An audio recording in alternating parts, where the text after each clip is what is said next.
Thanks for joining me today. So, I just wanted to do a quick walkthrough of a fun little project that I just finished. It's a little swatch book that I created using Tonic Studios, um, Legacy Keeper, uh, base wallet, and decoration set. This was, I'm not going to walk through everything in this die set because it's huge, and I actually don't even have a die cutting machine that's large enough to cut the full the largest die. So I can't actually use it to as it's intended to create these wallet folios, but it comes with so many dies and it's super versatile. So there are a lot of creative ways to use this die set, which is why I bought it despite the fact that I can't use it for its intended purpose. I will one of these days get a larger platform die cutting machine, but until then, I'm having fun finding creative ways to use this. This is the project that I just started, and I had the fun idea of creating a little swatch book for my designer paper pads. And I have this tendency of to be a little precious about my paper because it's so pretty, and part of me wants to save a sheet of each design just so that I have it and I can look at it and enjoy it. And I know that sounds crazy, but you know, when I've worked with it so much and created so many different projects with it, part of me feels like I will miss it if I use all of the paper. But another part of me feels like I kind of want to not have paper pads collect over time, and I sort of don't want to have a storage problem down the road. So this was my solution to that. So using a couple of dies from the Tonic Studios Legacy Keeper die set, I created this little flip book swatch book, and all I did was it conveniently comes with two matted layers that are different sizes. So you have a larger one, which I've used as the cover front and back, and then the smaller one I've used as my flip pages. And all I did was I folded a piece of, this is just, 65-pound ivory cardstock.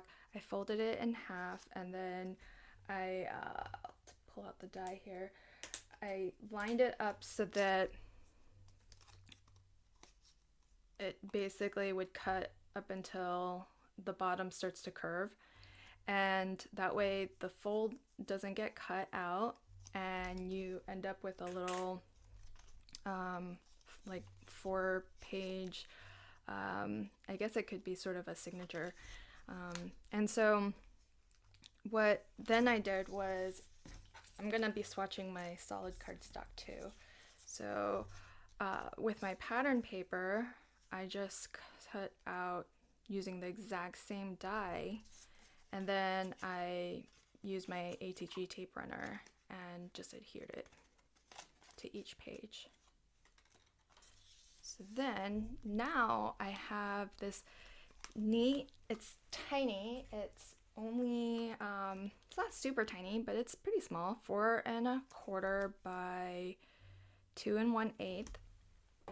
And it's small and convenient enough that I can, leave it on my desk.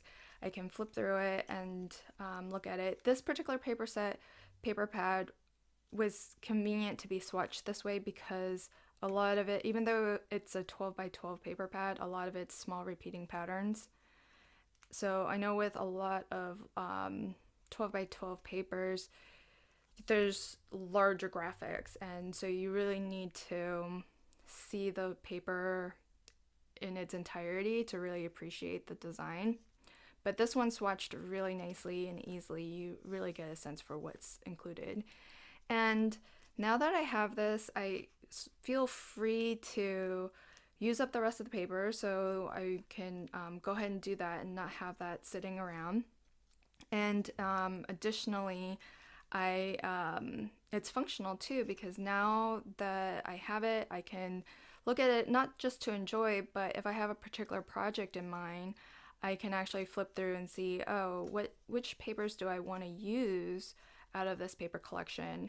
And I don't have to pull out my entire, set of 12 by 12 papers. So I can just look through this and say, oh, okay, I kind of want to use a combination of this and this. And this binding, it's just a little bit of embroidery floss, but I can easily untie it if I really wanted to, or I could slip the pages out if I wanted to kind of compare two patterns next to each other to find the right combination. So I think that's going to be really fun.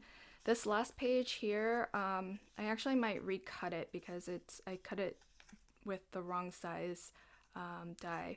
But the reason why there's this extra little one here is because I have the other sheets mounted on ivory cardstock, so it doesn't really give me a sense for how thick this paper is. And I think that I have a lot more paper that I just ordered because I plan to make a bunch of albums as presents, and so I've picked out the papers and now I'm just waiting for them to arrive. But I plan to, once I get them, first thing I'll do is swatch them.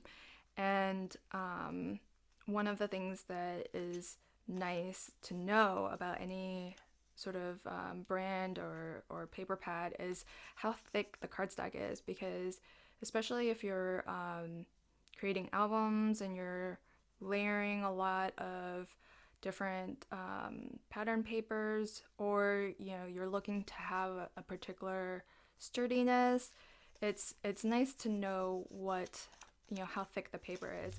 And I do plan to swatch my solid cardstocks too, because again, it's nice to have at least one sheet in here that's just the native cardstock by itself, because with the solids I'll get a sense for whether it's too thin to be a card base and should really just be for layering, or if it's a heavy enough weight to be a layering card base.